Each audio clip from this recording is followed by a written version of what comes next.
রাধারানী আমার জটিলা মন্দিরে রয়েছে, কেমন করে কৃষ্ণ দর্শনে যাবে? রাধারানী কৃষ্ণের বংশী শ্রবণ করে রায় কাঁদছেন। ললিতা বিশাখা বলেছে, হে রায়, তুই কাঁদছিস কেন? তোর কোনো ব্যাধি হয়েছে? না সখী, আমার ব্যাধি হয় না। তবে কাঁদছি কেন জানিস? তোরা কি শ্যামের বাঁশি শুনতে পাচ্ছিস? কই না তো, আমরা কেউ শ্যামের বাঁশি শুনতে পাই না। শুনবি কি করে? কারা শুনতে পায় জানিস? যাদের কানে সোনা রয়েছে। তখন ললিতা বলেছে, হে মা, আমাদের কানে তো সোনার কুণ্ডল রয়েছে, তবে আমরা কেন শুনতে পাই না? রাধারানী বলেছে, ওরে সখী, ও সোনা থাকলে হবে না, যাদের কানে উপাসনার গহনা রয়েছে। উপাসনা, যাদের কর্তৃ উপাসনা মন্ত্র রয়েছে তারাই শুনতে পায়। তা রাধারানী কর্ণে কবে হইতে উপাসনা রয়েছে? যে দিনে বৃষভানুপুরে নিতান্ত শিশু অবস্থায় সখীগণ সঙ্গে ধুলি খেলা খেলেছিলেন, পুতুল খেলা খেলেছিলেন। এমন সময় মা মুক্তমাসী যোগমায়া সেখানে এসে বলছে, হে রায়, তুমি যে সখীগণ সঙ্গে ধুলি খেলা খেলেছ, এ জগতের বন্ধু কেমন জানো? সুসময়ে সকলে যে বন্ধু হয় বটে, কিন্তু অসময়ে কেউ কারো নয়। সকলের সঙ্গে সম্বন্ধ ছিন্ন হয়ে চলে যায়। সঙ্গে কে যায়? একমাত্র কৃষ্ণ নাম যায় আর প্রাণ যায়। শেষের দিনে কৃষ্ণ নামে যাবে প্রাণ যাবে,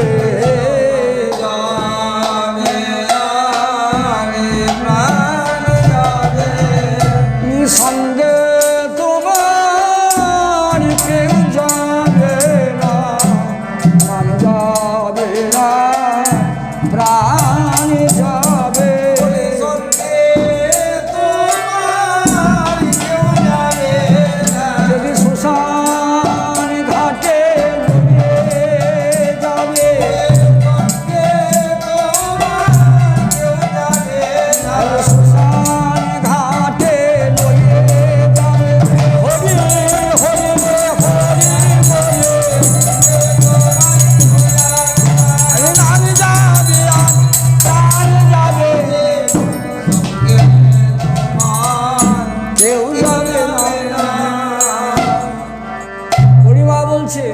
রাধে, আমি যখন এসেছি আর কোনো চিন্তা নেই। আজ তোকে কৃষ্ণ দর্শন বিকিকিনি করা ছল করিয়ে কৃষ্ণ দর্শন করিয়ে আনি। তাই পূর্ণমাসী যোগমায়া রাধারানীর কর্ণে উপাসনার মন্ত্র প্রদান করিলেন। সেই হইতে রাধারানীর কর্ণে উপাসনার মন্ত্র রয়েছে। আর যাদের কর্ণে উপাসনা নেই তাদের কর্ণ হচ্ছে বাজে। বাজে কানে বাজে না, এ বাজে যার বাজে তারই বাজে প্রাণে। তাই সুমধুর মুরলিতে রাধে রাধে বলো, আরে ধেনু বৎস লইয়া কানাই বড় নামে দিয়া, আর যমুনার জলে রইলা লাখানি পাতিয়া। আর সুমধুর মুরলিতে রাধে রাধে বলে, আর শুনিয়া ভাসিল ধ্বনি আমার নয়নের জলে, নয়নে জলে ভাসে ধ্বনি, সেই মুরলীর ধ্বনি শুনে নয়নে জলে ভাসে ধ্বনি। বলে যাব কৃষ্ণ দর্শনে, আমি যাব কৃষ্ণ দর্শনে,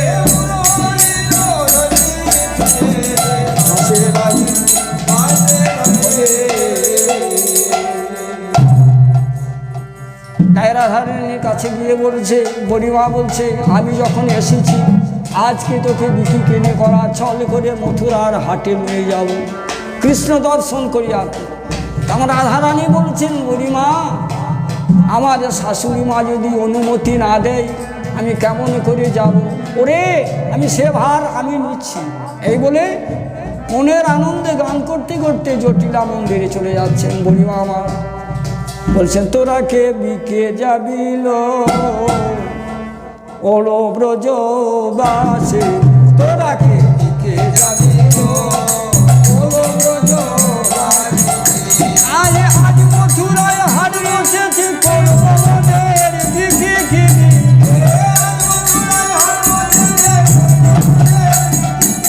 তোরা কে বিকে যাবিল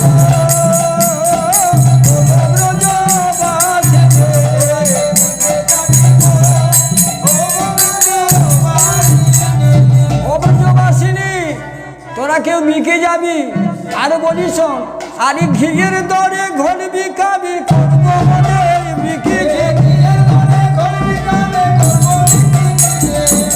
তোরা কেউ বিকে যাবি।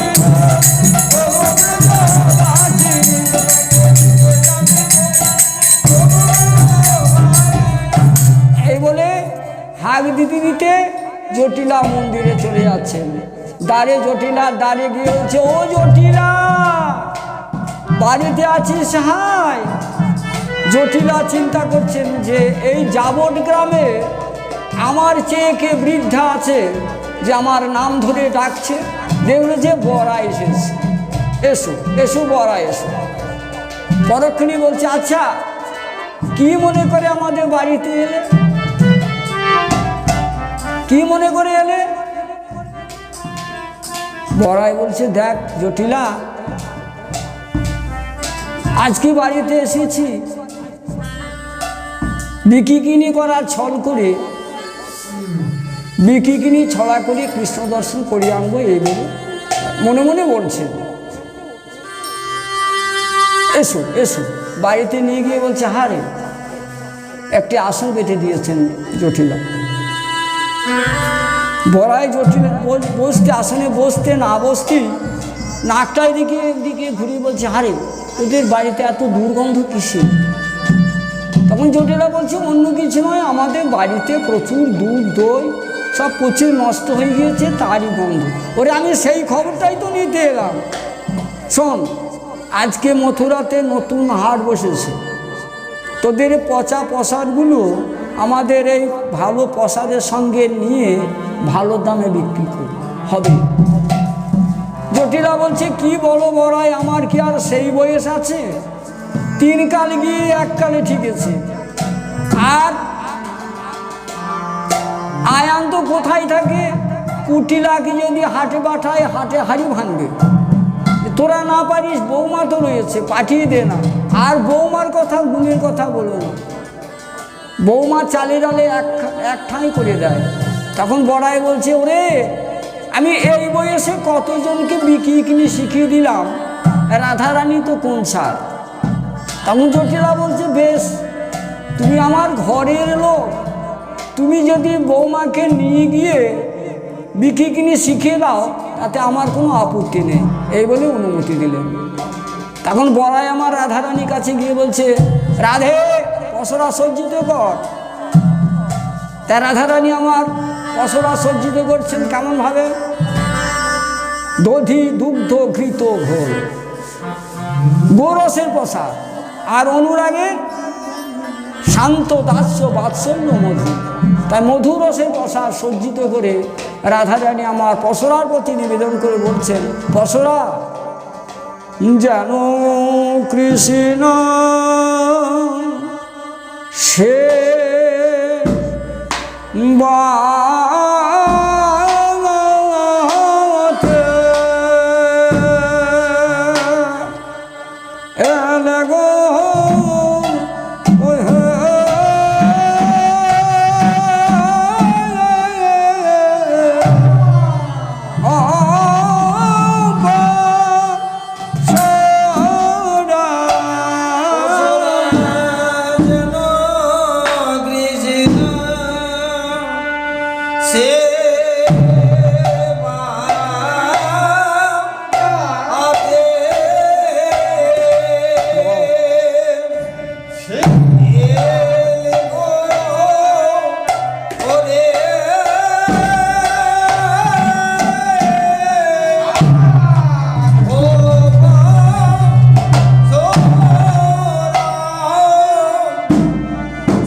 রে